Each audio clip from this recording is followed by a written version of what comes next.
Welcome, welcome, welcome. Thank you all for joining us today. I have some special guests ahead of us. This is an exciting time, an exciting webinar. So many things to kind of go through. And this is one of those key topics that everybody has questions about. Without this particular topic, I don't know if anything is successful. So I want to welcome you all again. My name is Dakaria Augustus. I am the e-mobility program lead for EV Noir, and I want to welcome you all. As you all are joining us, we are asking that you introduce yourselves there in the chat. Let us know who you are, where you're coming from, what it is that you do, and how we can actually further connect with you. If you can, place your LinkedIn pages there. We want to make sure that we stay connected to you and that you all can stay connected to us. So thank you guys. Thank you guys for joining. We're going to get started in just one brief moment.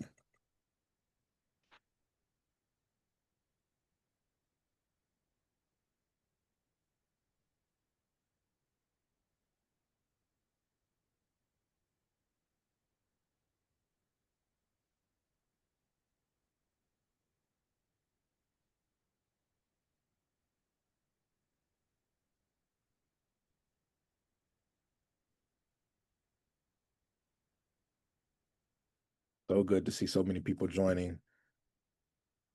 Yes, let us know who you are. Welcome, welcome, welcome. Welcome. It's a friends. It's a community event. It's a family affair. So please introduce yourselves. Let us know who you are, where you're from, what it is that you do, and let us know how we can connect with you. I'm going to actually go ahead and get started. Seems like we have a good amount of people that have joined. And so I want to welcome you all. Welcome to the Electric Vehicle Workplace Charging Masterclass webinar series. This has been a successful series, and we are so excited about today's topic, which is actually around funding, financing, and incentive navigation. We understand that that is absolutely important as relates to any project in the world of sustainability, whether it is for profit or nonprofit. We understand that it does take funds.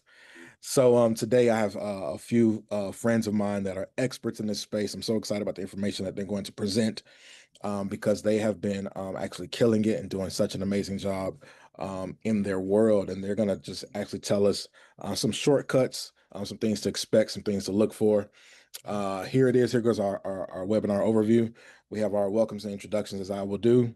We'll have our panel discussion. We will have a Q&A, so you can ask them questions if they haven't already answered them.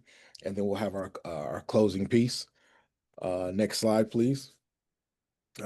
If you don't know about EV Noir, which I hope you do, but just in case you do not know who we are, EV Noir is a national award-winning organization and consulting firm. We're focused on advancing clean transportation and e-mobility solutions through equity-centered lens. We are based here in Atlanta, Georgia, the great city of Atlanta, Georgia. EV Noir partners with automakers, utilities, transit agencies, and government entities to accelerate electric vehicle adoption, infrastructure development, and workforce inclusion. This spans education, community engagement, rideshare electrification. Listen, I'll say one thing about our rideshare events are pretty amazing. So if you haven't connected with us, please do connect with us because those community engagement events are incredible. So we just did one last week and it was phenomenal. So please feel free to make sure that you stay connected with us. And again, we deal with dealership programs, multimodal transportation solutions. Here you'll see here goes a list of our services, just a roadmap of our services. Some of the things I just named. As you can see, we are very well involved as it relates to the world of e-mobility and sustainability. So we are looking to continue all of our efforts and how we can partner with a lot of you that are here on the call. If there's any way that we can partner, we want to. Here you'll see that these are some of the partners that we've worked with just over the years, from Hertz to Delta. Delta was last week. That was an amazing opportunity. To Uber and Tesla, Southern Company, NREL, Department of Energy. There's just a host of organizations that we have partnered with and that we continuously partner with. So if there's any way that we can also partner with you, let us know. Let us know. Again, Dakaria Augustus, that young gentleman there. I'm the e-mobility program lead here at Eva Noir, and I have the opportunity just to serve in a couple of different capacities. And today I am the moderator for your webinar series. So, continuing on, enough about me. Let me get to my guest. I have the one and only Mr. Don Francis. He is the charging and implementation specialist here at Eva Noir. Mr. Don, he's actually been with us for a few years, but Don's background, he's worked with 31 years at Georgia Power, 13 of which he spent in the company's electric transportation program. His primary responsibility was serving as a business unit manager for Southern EV. And after retiring from Georgia Power, he actually joined Clipper Creek, where he spent a number of years. Don has actually been involved with seeing a number of transportation projects. He's worked 15 years with Fleet Services at Georgia Power, and then he's done 10 years with General Motors. So we want to welcome Don as one of our elite guests.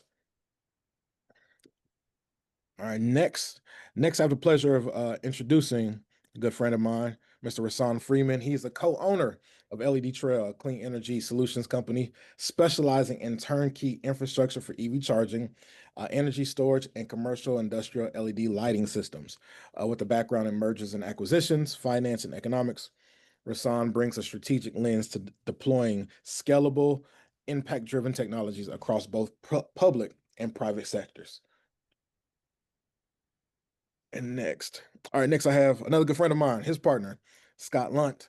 He's the co-owner of LED Trail as well, Clean Energy Solutions, a company specializing in turnkey infrastructure of EV charging, energy storage, commercial and industrial LED lighting.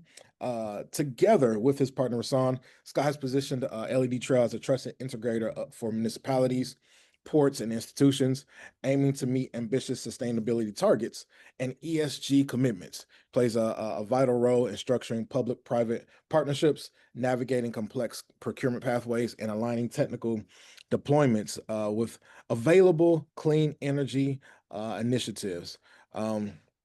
Together, Rasan and Scott serve as the city of Tacoma's equity. They serve on the board, excuse me, of Tacoma's Equity and Contracting Advisory Committee, where they advocate for increased participation of minority-owned businesses in public infrastructure.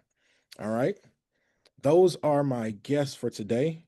We're going to kick it off by I think we're going to Don first to actually talk about the eval certification. And Mr. Don, you have the floor. Good, Dakari.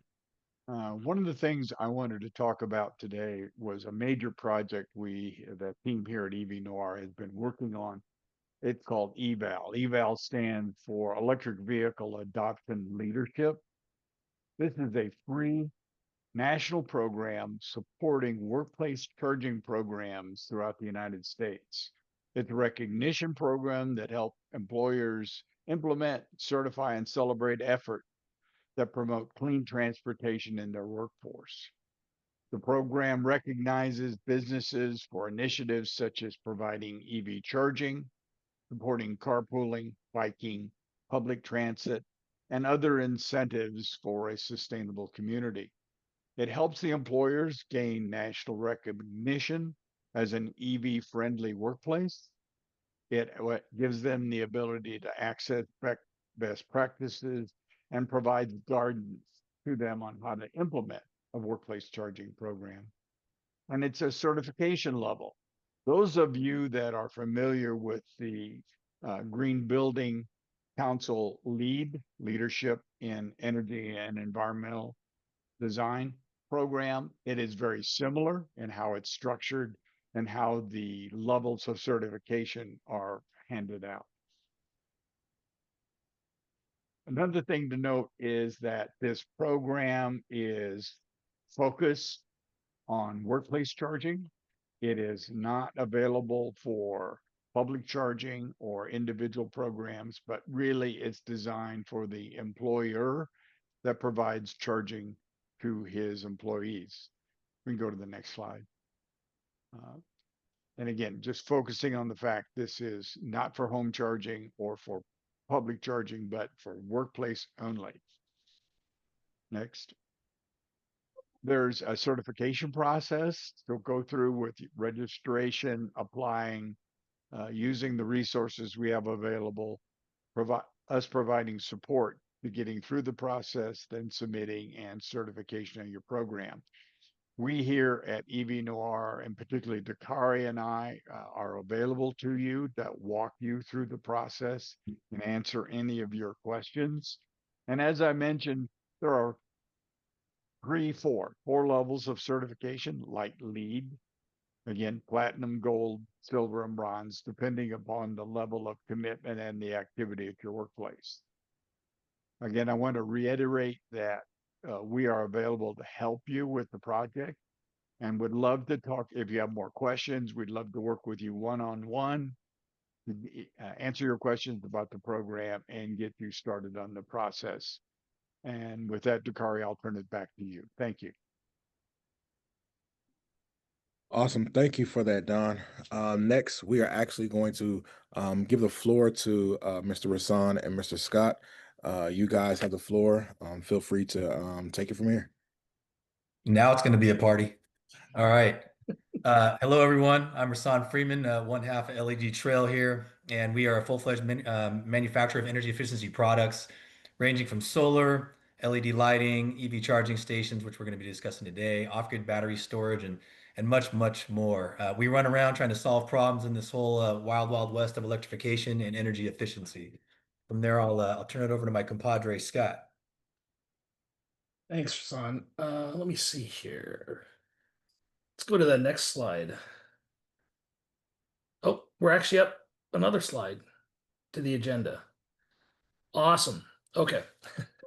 So today we're going to go through a few things really high level. Most of this is awareness, but we are going to get into a spot where we're going to go a little bit deeper, and that's really in the financing part. Because I think what everybody wants to know is, where's that bucket of money? I can put my hand in, get everything paid for, right? Pull out all that cash. So there's a few other steps to get there. We're going to just talk through them. Number one, we're going to cover some federal funding options, like IRA tax credits, where NEVI's at right now, do some compliance essentials, how public-private partnership structures might look, and then getting into those financial models and then case studies. So we'll get right into it with some federal funding options. High level, the Inflation Reduction Act of 2022 gave a lot of major tax incentives. So they were there to accelerate any kind of clean energy deployment or manufacturing in the US. So some key credits were the 30C for EV charger installation, the 48C for energy manufacturing, or the 179D that did efficient building upgrades. So most are transferable using direct pay. We'll talk about that in a second. So now that expands access to nonprofits and businesses alike. But a lot of these credits expire next year, June 30th, 2026. The NEVI program, oh, not that slide just yet. But the NEVI program, it's National Electric Vehicle Infrastructure, that was set up to give $5 billion in federal funding to help states build out their East Coast to West Coast network of public DC fast chargers. So that was all along the highways. A lot of the state Department of Transportations are involved. They get the money. Every state got money, and it's via a formula allocation. So it wasn't like, hey, Washington got all this money and Alaska got nothing. But then this is also something where they encourage states to partner with private companies, that public-private partnership. So that way private companies are designing, installing, and operating the chargers, because NEVI funds cover up to about 80% of project costs. So next slide. We'll try to do this fast. There's a lot here. And I think the most important thing is at the very bottom of this, you got to talk to your tax advisor. Your situation for your project is really what's going to drive which of these applies and how it applies to you. So high level, the IRA Section 30C, that's really a federal tax credit up to 30% of your EV charger and installation costs. They cap it at $100,000 a unit, and it's really for those projects in low income or non-urban census tracts. So that's available through June 30th. It supports commercial, nonprofit, and government entities. Covered expenses include like level 2 or level 3 fast chargers and related infrastructure, so like wiring and trenching. And that you can also stack this with state incentives. The 48C also does a 30% tax credit but it's meant to support the manufacturers or the assembly or recycling of those clean energy technologies. So this is competitively awarded through the Department of Energy, and that's an administrative process they have and requires you to be certified and get approval from a national pool that's capped. So those projects have to begin by July 4th of 2026 to be eligible under the current guidelines. They can also be stacked with other incentives from IRS Section 30C. The 48E, a little bit different, looks really close, but that does a 30% base tax credit. So this is for people that are installing, not manufacturing, but really installing, and the end user of those kind of electricity production. So the credit can get up to 50% or more with bonuses if you have domestic content or energy community siting, but you have to have prevailing wage and apprenticeship standards that have to be met during the install. And then the 179D, that's the federal tax deduction. It's up to $5 a square foot. It's building envelopes. So lighting, HVAC, and other envelope systems that building owners can also get, excuse me, they can get tax deductions for. So before we go to the next slide, that direct pay that I spoke about earlier, what this does is it allows nonprofits and government entities like cities to get those tax credits as a cash payment from the IRS. And that's pretty huge. So even if they don't owe taxes, they can now get this cash payment, or they can sell those tax credits to other taxpayers for cash. So that way it accesses it to a lot more people than normally would just qualify as a for-profit business. All right, next page, next slide. Now here's one thing a couple things that changed. With that new bill that passed on July 4th, what we had before was kind of this long runway, this decade-long walk toward an end goal of infrastructure and change. And now a lot of the changes that happened here accelerated those sunset dates and created more levels of scrutiny. So you've really got the next couple of years to get started on these projects. So if you want this money, you got to go get it now. Take the next slide. You know, when the year started, it felt like NEVI was gone. And what happened is those funds got frozen, but there was a lot of fighting behind the scenes. And in June, 14 states got their NEVI funds reinstated, including like Washington and California and New York. Others are still waiting on revised guidelines. For those 14 states where you have those NEVI funds, your progress can resume. I know in Washington state, that's where we're from, they're reviewing the round 1 from January. And I believe that's supposed to be around September when they release those results, and then start doing round 2 applicants. And they have about 25 million set aside up here. So you should check with your state if they are one of the 14. I can rattle those off because I wrote it down. Arizona, California, Colorado, Delaware, Hawaii, Illinois, Maryland, New Jersey, New Mexico, New York, Oregon, Rhode Island, Washington, and Wisconsin. If you're in those, you should see if your projects can be reinstated or if they're continuing on. If you're in another state, keep an eye on it. Most of the states had to resubmit a plan to allow them to move forward. Okay, so the next section, compliance. So why is this important? A lot of the funding avenues are going to have some kind of measure if you got to do things a certain way. And this can also be a huge bottleneck if you're trying to deploy or install something, because if you're on this time frame of, hey, I have to break ground by a certain date to get these credits, and you don't put enough time for the planning, for the permitting, checking zoning, all of that fun stuff, now all of a sudden you can miss out on these tax credits. So zoning is one of the first things you want to look at, because it usually will tell you whether your chargers are allowed on a given property or as a primary or accessory use. So it's really critical if you're in a mixed use or historic or in some kind of special overlay zone where the EV equipment may have additional restrictions. For permitting, that's another big one. So you might need electrical permits for some charger connections. We're going through that right now on a site that we just looked at last week. It's been about 4 months now where we're going back and forth with the utility district because they had to get new permits to put in level 3 access. You may have right-of-way permits. If you cross over into Department of Transportation, like in Washington, WashDOT area, if they had a right-of-way, all of a sudden that adds like 90 days because now you got to get permission from another entity to be allowed to use that space. And then if you have ADA compliance, most jurisdictions are going to have something where you have to have at least one accessible stall. So you have to put that into your planning.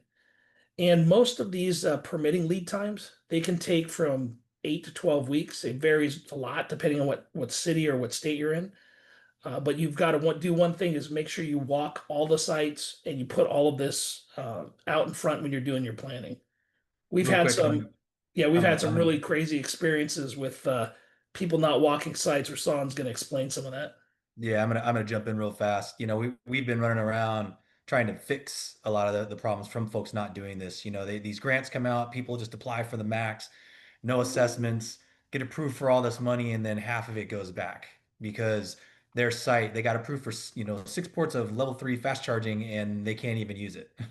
You know, their infrastructure can only do level 2. They don't have 480 you know, volt three-phase power, right? We have another deal we're doing with the tribe where the tribe owns these buildings and it's like this much feet of, you know, additional space we need to take for the EV charging stations, but it falls right into the city. Now we got to go through all new permitting and analysis for engineering and all that over this much space, right? But originally when they were doing this, they said, "Oh yeah, we own all this, we're good." You know, and once we broke it down, we realized, oh, there's a small almost foot there that we have to address, and it's become very cumbersome over that small space. So, you know, assessing these sites is extremely important. A lot of folks have not done that in you know, a thorough manner, and it just creates more headache down the road when you really get going on these projects. And a lot of these are time sensitive. You know, we had another good example, Rasan, maybe you can speak to this about there was a tax credit for sales tax credit in Washington, like hundreds of thousands of dollars that people could save, but there was a timeline. What was that? June 30th, yeah, or July 1st. They had to get it in by July 1st of this year and have all of their equipment basically paid for. They didn't have to pay any sales tax on any EV equipment or installation services that went along with it. So us being bankers, you know, what we did is we said, okay, we got all these projects and all these people here trying to do this in the state of Washington, and everybody's freaking out. They can save 10 point, you know, I think it was 6%. And some of these folks, you know, we're $3-4 million in projects with them because there's numerous sites, you know, not just one. It's a lot of savings, right? So we're like, all right, how do we tackle this when we can't get all this done in this time frame? Oh, we can just do installment sale contracts, right? So essentially, we are financing them, right? We're financing them on the equipment and everything, but it gives us time. They could take advantage of the resale certificate, not pay taxes, you know, on the equipment or the installation services and save a ton of money. Again, just another creative way as we get into more case studies, we're going to talk about thinking outside the box, you know, approaching these deals in a different way. And we as bankers have always looked at these from a bottom line up approach. Because if you can't get the bottom line handled, the bottom line is the bottom line. You have the green movement and you got this green movement and you got to bring them together efficiently. And that's what we've been doing. We get the next slide. And I think that leads into some of the things we brought up a little bit earlier about that public-private partnership, you know, because it's a pretty powerful framework. And the NEVI funds in particular really set up this kind of a relationship. If you're dealing with a lot of municipalities, you know, somebody that says, I've got these land grants and I own this, like City of Seattle had like 35 different spots, 36 different locations. They're like, well, we own the land. But if you want us to put millions and millions and millions of dollars of infrastructure, now we have to go through a capital budgeting process, an RFP. But we can partner with you in a different capacity if you do the work. And that might be available in your area, having those conversations with the mayors or other people that are involved, decision makers in those districts. Because in those kind of models, you both have something to give. And it helps a lot. Like with NEVI, they do like 80 up to 80% of the funding. They can apply on the behalf of the entire grant and say, okay, we've got this money. You bring in some of your hardware, some of the install, and now as a third party, you can be involved in this process on much larger transactions with the NEVI funds. Okay, and then now we'll move over to financing models. Like this is the fun one. That's why we highlighted the very last one. I'll get through the boring stuff first. But a lot of organizations that are exploring these EV charging deployments, they've got a few different structures. You have this capital expenditure model. So that means that I go out, I buy a bunch of stuff, I own the equipment, um, I set it all up, and then I get the revenue share or whatever it is, because it's a typical I walk in, cut a check, it's mine. You have this operating expenditure model where, let's say I don't have access to a lot of money. Either I'm private enterprise or I'm a smaller city, or I just don't have the budget in the municipality. Now what I can do is do like charging as a service. You can negotiate, if you come in and you own it, you being the manufacturer or the third party, they pay you rent or they lease the equipment for the benefit of deploying EV charging now and not having to pass an RFP or maybe doing a lot of infrastructure work out of pocket for the city.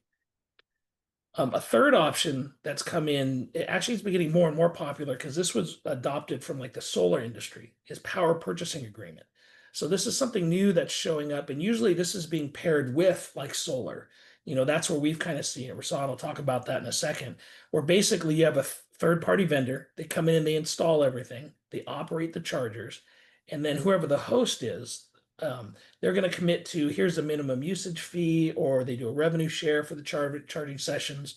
And you can have performance guarantees, have capital operational risk that you can assume, but it's a negotiated contract that makes it a lot more flexible for like large sites, so like a hospital, or think a campus, or multi-tenant properties that need flexibility, but they just can't justify this huge upfront investment. And the catch-all for this, and this is what we love, this is like just the stacking different coupons, is building these funding stacks with all these different types of available opportunities out there for cash, and saying, how do we make it work? And I think this gave us a lot of success in the beginning in the state of Washington, because what we saw with the Department of Commerce is people were going out. There was a huge grant they put out there, a 9-figure grant, and half of the money came back. And people were scratching their heads. Wait, why are you giving all this money back? Most of it was because they didn't understand how the program worked. They didn't understand that there was a buy-in on their side, similar to like NEVI. But there were so many different ways to put it together to get these projects paid for, either 100% or most of it, that they just didn't know how all the pieces came together. So Rasan, that's probably a good one to talk about. Yeah, definitely. And actually, we can just kind of jump right into case studies, because this is where I think stuff is really going to stick. So when you're talking about stacking grants and incentives, I'm just going to go through some examples here. So we had one group that came to us, and it was a church, and they wanted to get 4 level 3 charging stations in. They're close to the airport here, close to SeaTac, and they got approved for a bunch of money with the Department of Commerce. Our Department of Commerce's grant program was paying $85,000 per level 3 port, along with $7,500 per level 2. Unless you are in an underserved community, then they add another 25,000 to the level 3 and another 2,500 to the level 2. So this particular scenario, as we were going through at the church, they thought everything was just covered via this grant program, the way it was rolled out, and it was confusing to folks. And some of these grants can be, the way you read them, the way you hear, you listen. Sometimes it can sound like, oh, well, hey, if it's going based off all these ports and I've got enough money to pay for the project in this, oh, I'm good. No, you have to have a 25% match, unless again you're a tribe or you sit in one of those underserved communities. So when we got to them, they were going to squash the whole thing, because they were like, yeah, it was almost $1 million project, and they said, yeah, we can't come up with 250 grand to do this. And I said, okay, well, you guys sit in Seattle City Light's footprint. Do you know about their incentives? Nope. Seattle City Light has some pretty robust incentives, like other utilities, especially over here on the West Coast. And what they were paying was an additional $75,000 per port for level 3. So you add all that up, and eventually we came up with like $1.1 million for a $961,000 project. So at the end, when it's all said and done, the church is going to pay zero for all this EV infrastructure and their charging stations. And they're going to be making surcharge revenue on these machines. So it's an income source now. It's going to make their property more valuable, right? It's all kind of benefits that come along with this, but they had no clue how any of this worked. And then the utilities and the Department of Commerce are not talking. They don't communicate either, right? So they're going, yeah, we do this program, and these, yeah, we do this program. And, well, hey, can we put them together? Oh yeah, that's fine. Like literally, that was kind of the conversation with these folks, right? And this first round in our state, nobody knew how to do this. Department of Commerce was figuring it out as we went and trying to figure out the best process to do this. Now, moving into future rounds, we've got a much more efficient process. We've played a big part in that, helping them navigate this. And it really comes down to educating the end recipients, whoever it is that's going to own these charging stations and go through this, because they don't do this every day. And especially when it comes down to finance, it can be very tough for them to figure out. Same scenario with another group that represents the Asian community in lower income, moderate areas here in our state, and they had 4 sites. And same thing, they were kind of stressing about the match and how are they going to do this and what do we do? 3 of their properties were over on the western half of our state where there's, again, robust EV incentives. So we used the same kind of model where we were stacking the grant plus the utility incentives, getting them 100%, reimbursement essentially. And our grant will pay as the process is going. They have different milestones and when they issue payment, but the utilities don't pay you until the project is complete, and it's 30 to 60 days after inspection. So that means somewhere in there you got to float that money. If you're the end recipient. So we have partnerships with green banks. This is in every state has a green bank, and they're all operating in parallel lines, and they might have some different nuances here and there, but again, like I said, they run in parallel lines. And once you understand how one of them works, you can pretty much navigate, most of them. And so we've been reaching out to the state green banks along with national presence green banks, where they take a first position in the state, green bank will take a second position. But we've been getting creative in the finance arena to bridge finance these folks and also offer permanent financing. So in these guys' scenario, it was okay. Show the bank how we're going to mitigate their risk. What do they care about? Getting repaid. How are we going to get repaid? Show them the award letter for the Department of Commerce and also show them the award letter for the local utility incentive. That's essentially their collateral. They're going to assign those rebates to them and pay them off. And so the bank, what we're doing is we're just getting lines of credit set up for our clients. They will use that line, to cover the shortfall at the end, and then it just gets paid off, with the reimbursement from the utility. Again, getting it done for $0 out of pocket. Something else that's very interesting that we're getting into is microgridding, because we make battery storage machines to go along with, our EV charging stations.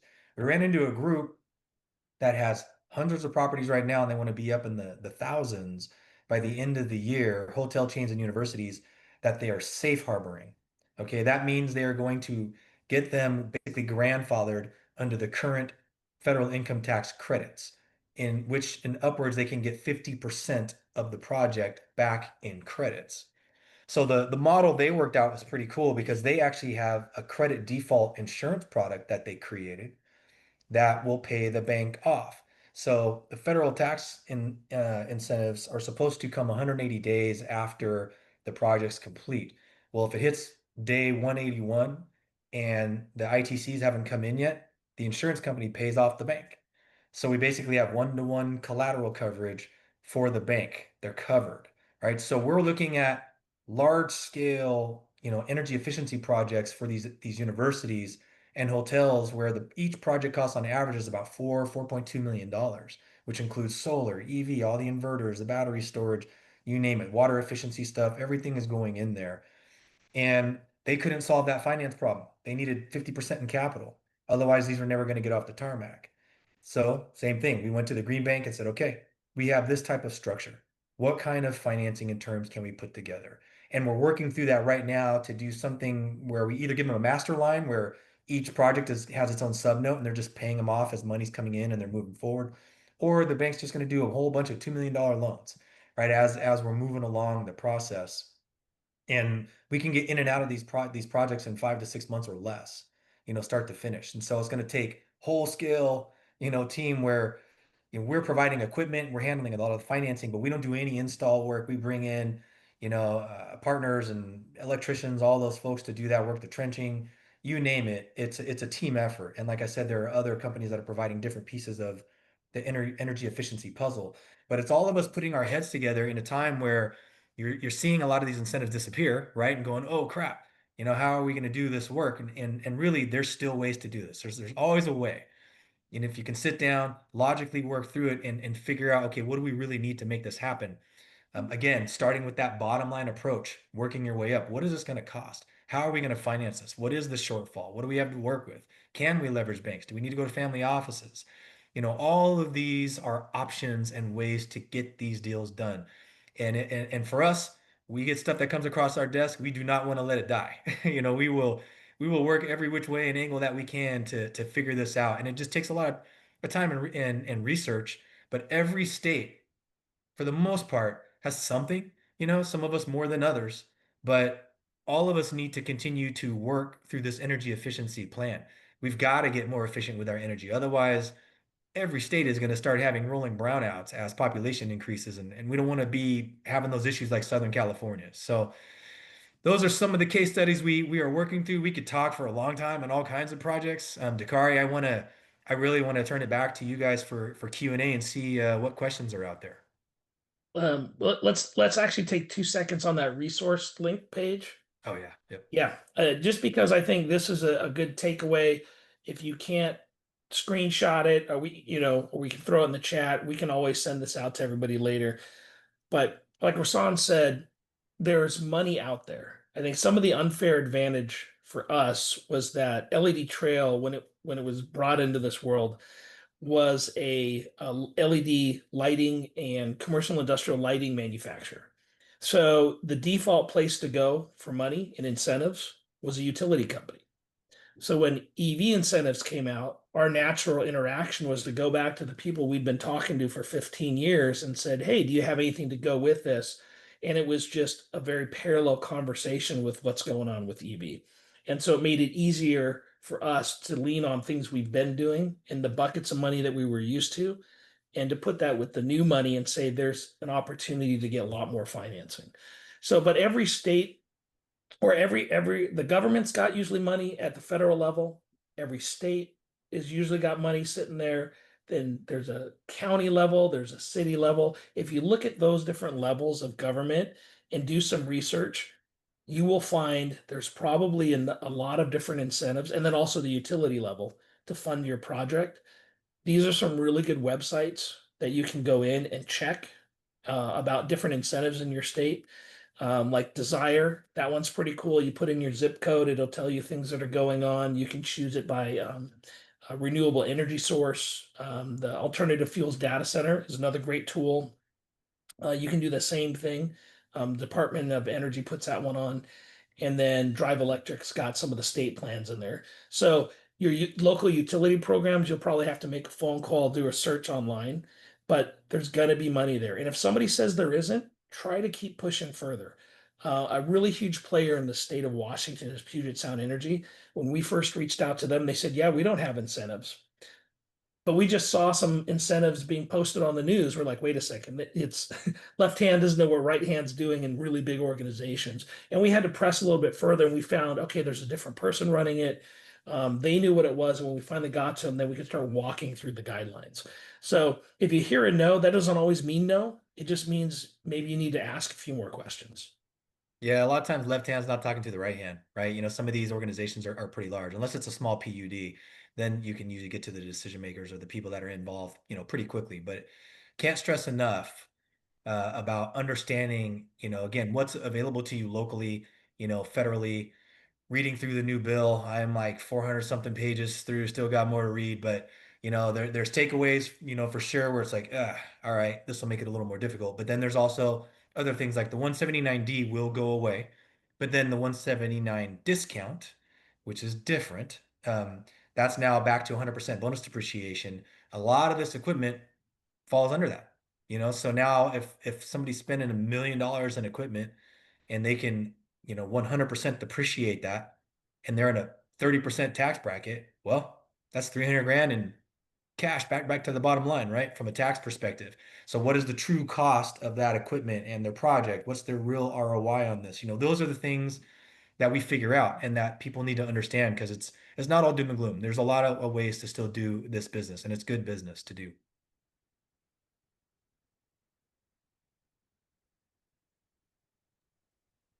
All right, perfect, perfect. First of all, I have to say, thank you, gentlemen, just for all of your expertise, all of your experience as it relates to financing, funding, the different things that you all are uncovering, because you guys are not just work on the capital side, but you guys are actually involved in the process as relates to EV projects. So it's good that you're not just talking from a financing aspect of like, hey, this is how you can get the money, but there's another aspect where is this how the money can be used and deployed, where there are programs where you build in the stacks, and a project can be, if it's not 100%, it can be as close to 100% covered out of all these different funding options that are out there.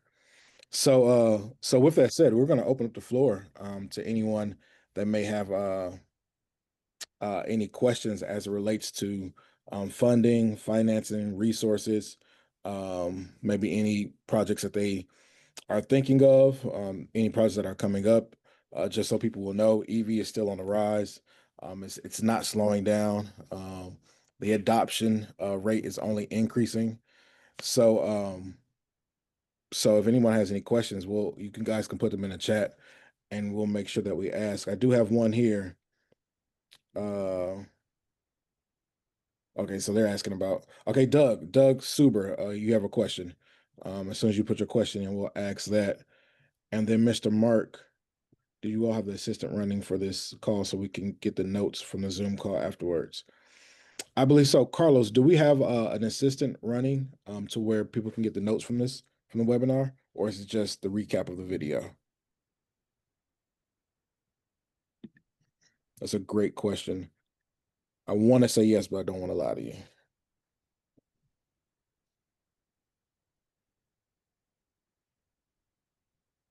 All right, we're waiting on Mr. Doug's question. I do have a question here. It says, can you send resources that shows trends and expansion of EV charging as well as registration? To Kelly, yes, absolutely. There's actually a ton of different, I guess you could say, case studies in which is showing how those trends are working. Now, those trends that you'll see, they're going to be, we might see a couple things nationally, locally, regionally. So it kind of depends on maybe which ones you're looking for. Some areas are going to be greater than others, but overall, from I guess you could say a domestic standpoint, it is on the rise. Car sales are actually up.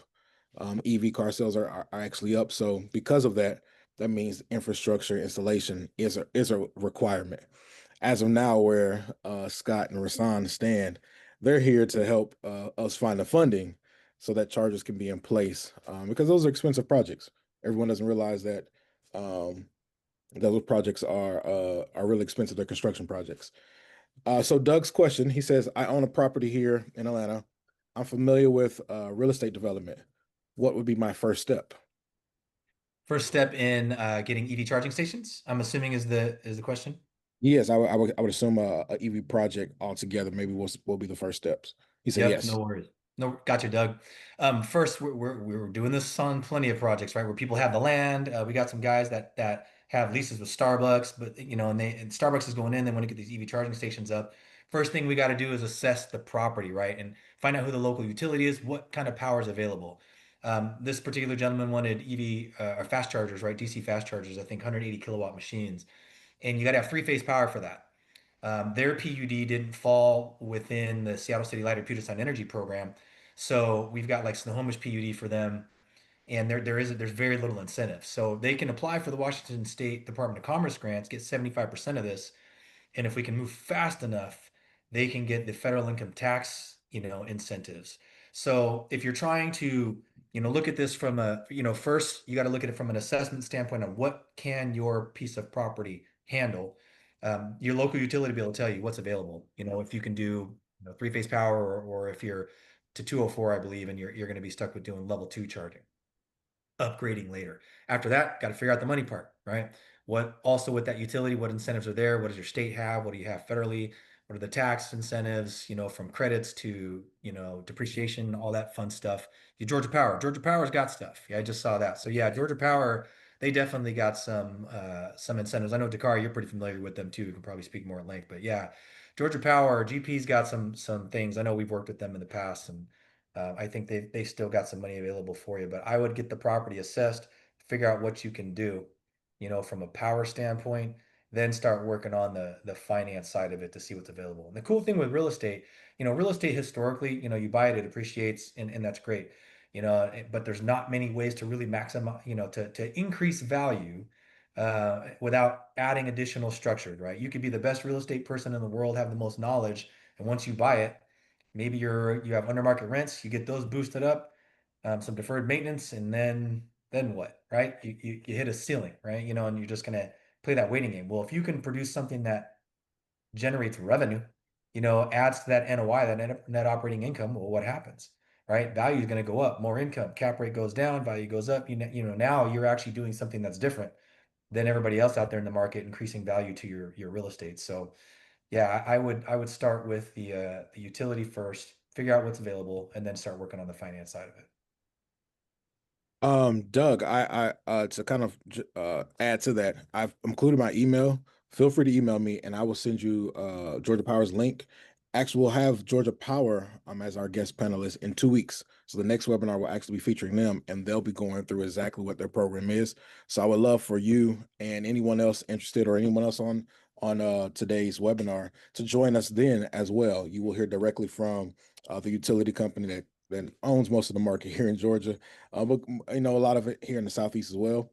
And they will absolutely, they're going to give us everything. I've asked them and said, don't hold back. We need all the information, because we have a lot of people that are interested that just don't know what's in their backyard. So as Rasan was saying, yes, utilities, start with utilities first. But what's amazing is about their particular product. And we're doing a lot. We're trying to get them involved here in this market as well. So yeah, I think there's some energy there, some that in which we can probably help you, maybe not only do the first property, but go on to multiple properties as well. So great question. The next thing we want to say to Kelly, Mr. Don put here that the U.S. Department of Energy Alternative Fuel Data Center has a lot of data on EV adoption and charging deployment. Don, could you speak to that a little bit? Just give a overview of kind of like what's there, and maybe we can put the link there for them as well, because they do have a lot of information that kind of answers what she's asking for. I mean, it's very easy to get to if you put in DOE, Alternative Fuel Data Center. There are subdivisions in there, some talking about charging, what chargers have been deployed. There's some data in there, and all kinds of screens and graphs about EV adoption and types of EVs. I mean, there is more data there than you're going to want to see. So I always have people go out there first, take a look, see if you can find what you want. Because if I'm pretty sure it's there. I used to help with this when I was the Clean Cities exec director here in Georgia, and it would always be the first place I'd stop when I needed data. It's a great place, and it's easy to find. It's USDOE Alternative Fuel Data Center. Google that, and it'll take you right where you want to be. Perfect. Man, listen, I love all the information that's being shared here. Thank you for that, Scott. The 14 states where NEVI funding was reinstated. To those who are interested or need to know, they have listed the states here. So as the instructions as they gave you all, please, if you're in one of these states, maybe have properties in the states, know people in these states, connected to these states, go get the money, go get the funding. It is there. NEVI's a huge help. We were, if you've ever been in that process, then you understand that the geography of it was at large. And so if you were involved, want to get involved, don't know how to get involved, you'll start with your state, and typically you can go to the website and it gives you all of the information as relates to the NEVI rollout, the NEVI program, and maybe whatever updates they're doing with the reinstatement. So please make sure that you check that out. I do have another question that comes from Miss Rachel Kilgore. She's asking, are there challenges with installing fast charging EV stations to historical properties? We are a local nonprofit in Columbus, Georgia, and the city is assisting with property renovations. this would be a great time to have this discussion.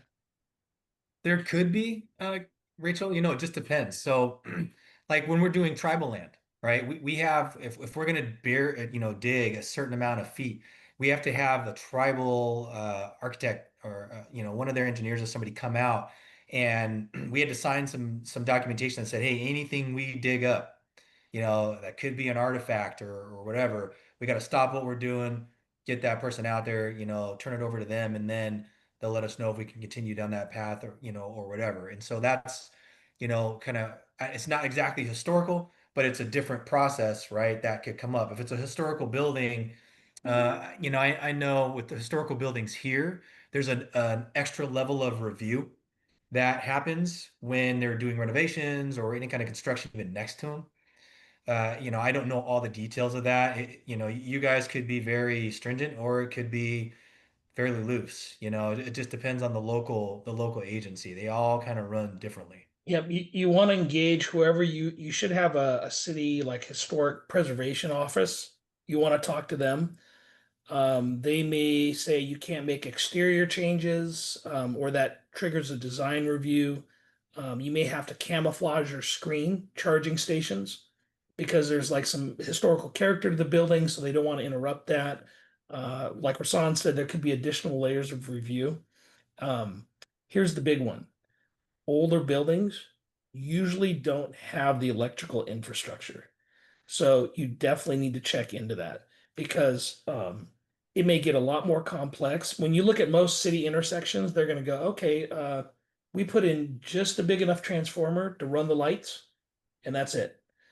And then you say, oh, I want to put a level 3 fast charger. And it's like, wow, it's 2 years to go get that transformer or to put in a bigger box. Or all of a sudden it's like, oh, we're going to have to tear up like half a city block. And now it becomes a much bigger project. So definitely you want to talk to whoever's in charge of preserving historic buildings in the city if you have something like that and walk through what they would expect. Does that help? Perfect. Perfect. I think you guys answered. She said, "Thank you. Understandable. We have a historical contact. We are upgrading electrical in this project." Yep. So she's on it. So absolutely. And moving forward to as we close out, we do have a few upcoming webinars. As I just spoke, the next webinar, which is August 5th, technology selection and innovative solutions. That is with our friends at Georgia Power. Then we have webinar 6, employee engagement and program management. Webinar 7 is success stories and future trends. And then if you want to join any of these, you actually can register here. Here's a QR code. You'll just hold your phone to it. And then you can register for all of those if you like. Grab all the information, grab all the contacts that are there. This series is for our community. So please register and send it out to your friends in the community. We want more people to join. We want more people to have this information. We want more people to be knowledgeable about the things that are going on. Again, I thank Rasan and Scott. You guys, every time we speak, you always blow my mind with all the information. And listen, we want to thank you guys. Lastly, I'll say, last but not least, if you are interested in being eval certified, it's a wonderful certification. Again, hosted by Department of Energy. We're partnering with them to partner with you all to get people to be signed up to be certified for this particular certification. If you are familiar with LEED certification, it's much like that.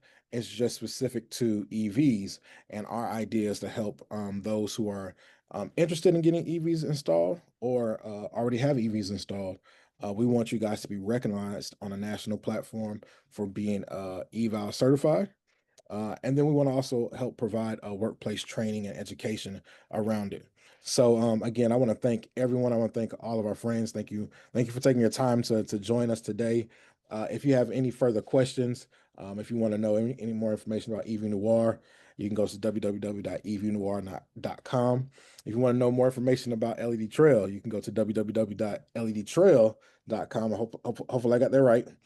And then if you have any more information, please feel free to reach out to myself and Don at evcharging@evnoir.com. There's just a list of resources here. If you have any further questions, we are available. And we want to thank you for your time. Thank you for joining us today. With 3 minutes to spare, we want to let you go so you can have the rest of your day. And we look forward to it. Rasan, Scott, thank you so much. If there's anything else that you guys have last to say, you guys have the floor really quick. Yeah, I put our contact info in the chat, same thing. Feel free to reach out to us, if you have questions about any of this stuff. We troubleshoot it all the time, and we're a resource and we're here to help.